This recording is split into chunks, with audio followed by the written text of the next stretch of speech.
श्रोता प्रेमियों, मैं रामसागर शास्त्री आप लोगों के समक्ष एक प्रसंग रखने जा रहा हूं, अतिथि सत्कार। देखिए, अतिथि सेवा को भी सर्वोपरि माना गया है। जो मनुष्य अतिथि की सेवा करता है, समझो वह भगवान की सेवा कर रहा है।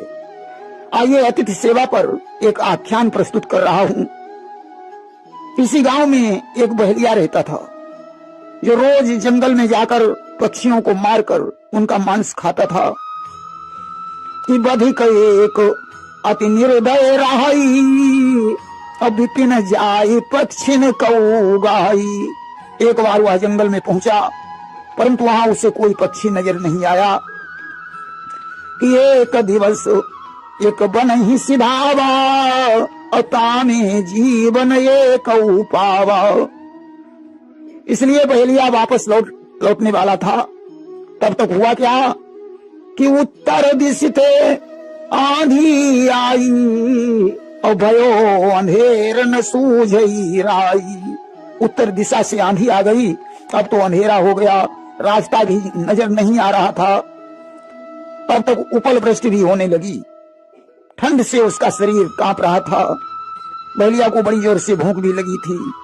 अस्त हुआ क्या कि दामिनी चमक कपोती देखी, अवधाय बधिकते ही गए विशेखी। बिजली चमकी और उसकी चमक में उसने एक कबूतरी को देखा। बहेलिया ने दौड़कर उस कबूतरी को पकड़ लिया और पिंजरे में बंद करके घर की तरफ चल दिया। कि आप काल के गाल में सोन विचार अंध, और बाही पिंजरा माही रखी चलत भयो मतिमंद। और इधर कबूतर वापस लौट कर आया।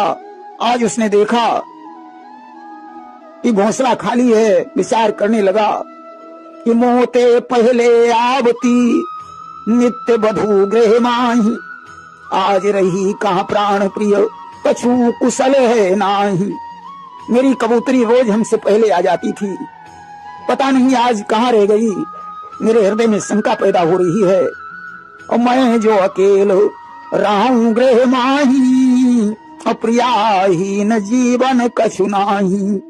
बिना पत्नी के मैं घर में कैसे रह सकता हूँ। जिस घर में गृहिणी नहीं, वह घर तो शमशान के तुल्य होता है। आज कबूतर ने चारों तरफ देखा। जब उसकी नजर बहेलिया के पिंजरे पर पड़ी तो देखकर बेचैन हो उठा। कबूतरी ने बहुत कुछ समझाया नाथ। कि बोली कबूतरी, आह नाथ, क्यों नाहक मोह बढ़ाते हो। ना कुछ मिट्टी की ममता में कर्तव्य को भूले जाते हो। अरे स्वामी, मोह में पड़कर दुखी होने की जरूरत नहीं है। हमारा तुम्हारा यदि अटल संबंध है तो दूसरे जन्म में फिर से मिल जाएंगे, परंतु अतिथि की सेवा करना हमारा पहला कर्तव्य है। बहेलिया आग जलाए हुए बैठा था। आज तो कबूतर ने आकाश मार्ग से उड़ान भरी और आग में कूदकर अपना प्राणांत कर दिया। कि गगन मार्ग से भरी उड़ाना, और कूदी अनल दीने तजी प्राणा। यह दृश्य देखकर बहेलिया का हृदय करुणा से भर गया, अपने को धिक्कारने लगा। आज उसने उस कबूतरी को पिंजरे से मुक्त कर दिया, परंतु कबूतरी भी बिना प्रीतम के जिंदा नहीं रहना चाहती थी। कि जब कबूतरी को दिया व्याधे ने छुटकाए, पर उसने भी अग्नि में दिया शरीर जलाए। उसने भी आग में कूदकर अपना प्राणांत कर दिया। आज वह पक्षी दिव्य रूप में प्रकट हो गए। उनके लिए स्वर्ग से विमान आया और उसने बैठकर स्वर्ग लोक को चले गए। यह दृश्य देखकर बहेलिया भी वन में तपस्या करने लगा। एक दिन वन में आग लग गई और बहेलिया उस आग में जल गया। जलने के बाद दिव्य रूप में प्रकट हो गया।